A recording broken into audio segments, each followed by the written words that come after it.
ici Maryse Mauger. Bienvenue à Enjeux régionaux. Je serai l'animatrice pour cette saison. L'émission traitera, comme à l'habitude, de sujets importants au cœur de notre développement économique et social. Pour cette première, j'ai rencontré M. Éric Dubé, président de la Société du chemin de fer de la Gaspésie, qui nous dresse un bilan en ce qui concerne la réfection du rail gaspésien. La Société du chemin de fer de la Gaspésie exploite la ligne ferroviaire entre Matapédia et Gaspé. Ce tronçon de 330 km, construit au début du 20e siècle, est reconnu comme étant l'un des plus pittoresques en Amérique du Nord. C'est aussi l'un des rares chemins de fer qui est maintenant 100% régional. Actuellement, seul le transport de marchandises est possible à partir de New Richmond vers l'ouest. Depuis l'annonce faite en 2017 d'un investissement financier de plus de 100 millions de dollars pour la réfection du rail, beaucoup d'eau ont coulé sous les ponts. Le chantier de rénovation de la ligne a débuté en 2017 et prévu pour se terminer en 2025 avec une reprise du service de la totalité de la ligne pour la circulation des trains de voyageurs et de marchandises jusqu'à Gaspé.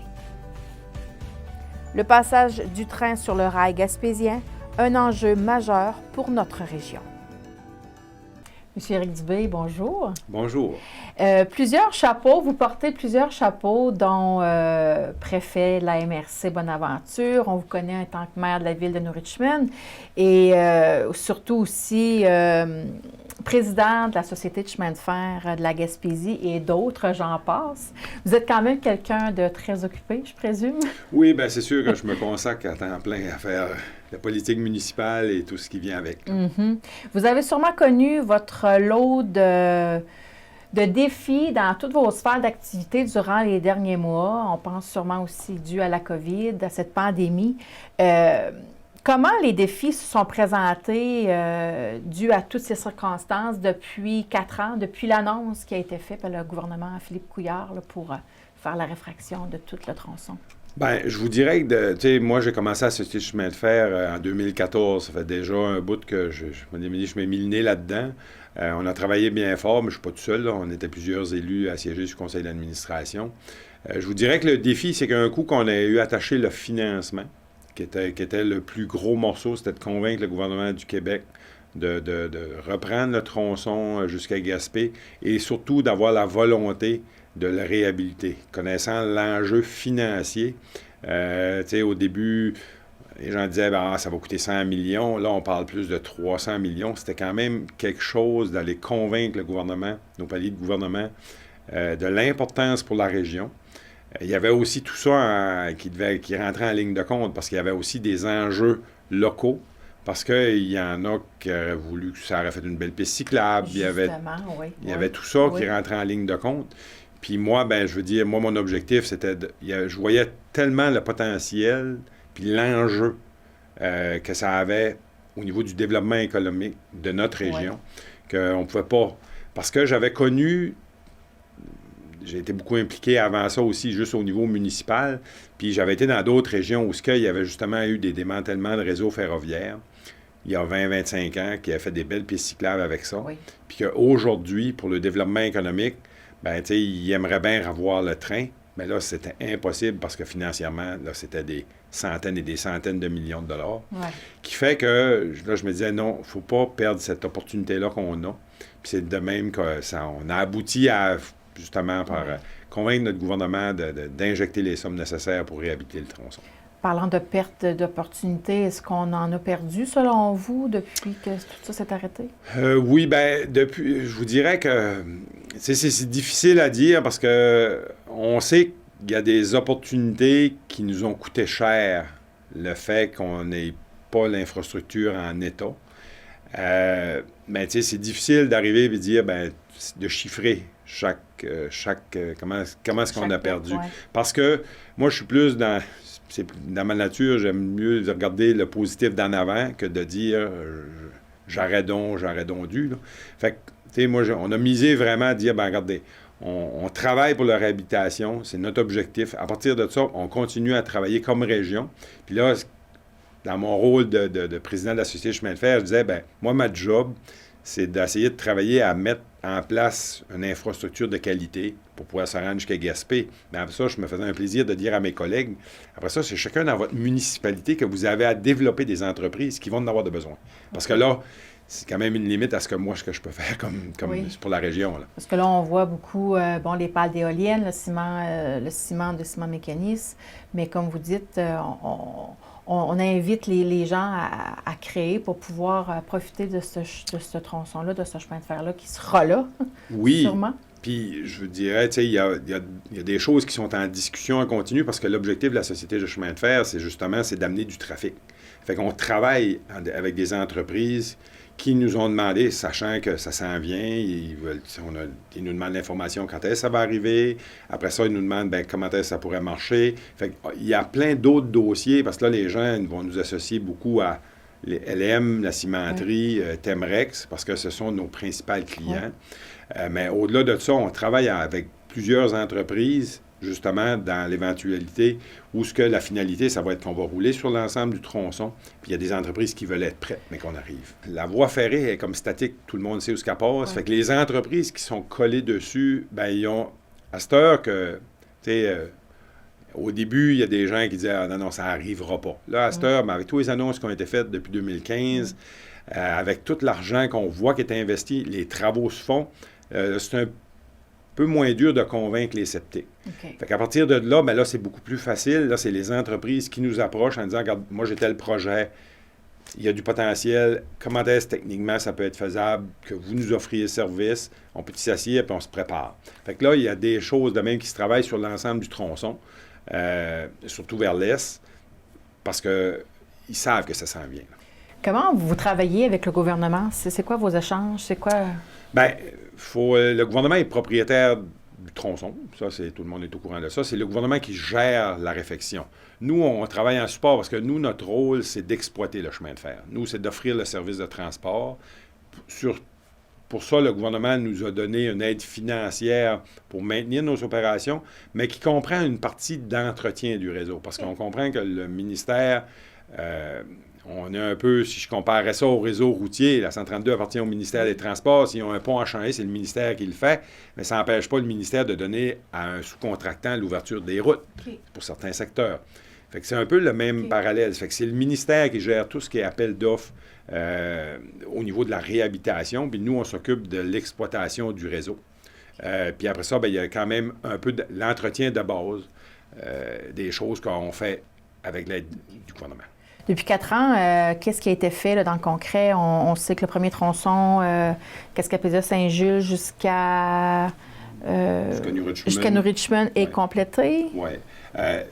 Quasiment jusqu'à Caplan, parce qu'il y a un pont qui a été remplacé, là, qui a été livré cette année. Le gros, là, dans la première partie, les gens qui connaissent un peu le secteur, il y a les 2 ponts qui traversent la Grande Cascapédia qui ont été remplacés. C'est un projet d'un peu plus de 30 millions. Qui nous a été livré un peu en catastrophe là, avant Noël suite à notre autre pont qu'on utilisait qui est tombé à cause des crues. Non, on ne pouvait plus s'en servir. Fait que ça a été comme le plus gros investissement majeur, plus le pont du Ruisselet à Caplan qui a été remplacé par un pont flambant neuf. Fait que je vous dirais, dans le premier tronçon, ça a été comme les investissements majeurs. Là, présentement, le ministère... Là, à travers de tout ça, il y a le remplacement des dormants, ce qu'on appelle les tailles de chemin, les barres de bois. Ça, on a peut-être 70-90 000 qui ont été changés sur l'ensemble du tronçon. Il y en a encore qui se fait présentement. Là, les gros travaux cette année, pour 2021, sont à Port-Daniel-Gascon sur le gros pont majeur. Là. Marque ça en passant, c'est assez majestueux. C'est assez majestueux de lever un pont pour refaire les piliers, de le mettre sur des béquilles. C'est un projet qui tourne entre 15 et 20 millions. C'est ça, les travaux, là, on soulève, on remplace... Les piles, ils vont renforcer, puis les travées qui arrivent, parce qu'il y a un bout de pont qui n'est plus là. Ça va être des sections neuves qui vont être installées. Fait que, tu sais, c'est un gros projet. Après ça, là, on sait que là, il y a des appels d'offres, en tout cas, que nous, on souhaite qu'ils devraient normalement sortir parce qu'il reste encore 3 ou 4 infrastructures sur le tronçon jusqu'à Port-Daniel qui nécessitent des travaux majeurs.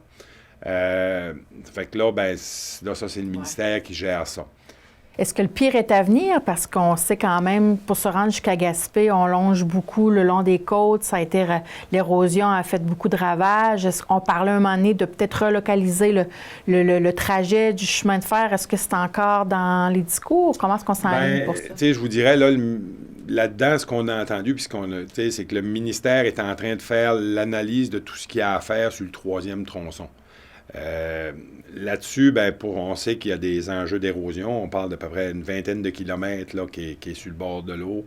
Puis c'est pour ça que le fédéral a donné quand même une aide financière de la hauteur de 45,8 millions pour le 3e tronçon en lien avec les changements climatiques, puis cette partie-là.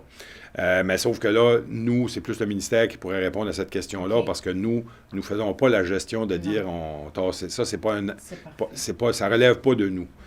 Comme je dis tout le temps, les gens nous associent de dire c'est pas la voie ne nous appartient pas, puis c'est pas nous qui avons le mandat de la réhabiliter, c'est vraiment le ministère. Alors, si on parle d'échéancier, est-ce que ça va bon train? Est-ce qu'on peut se rendre selon vous, d'après ce que vous voyez pour l'objectif de 2025, se rendre jusqu'à Gaspé? Nous, c'est encore le discours qu'on a. Okay. Je me suis fait poser souvent la question, est-ce que le fait que ça pourrait mettre en péril la réfection du 3e tronçon? Moi, j'ai pas de signe qui va à l'encontre de ça.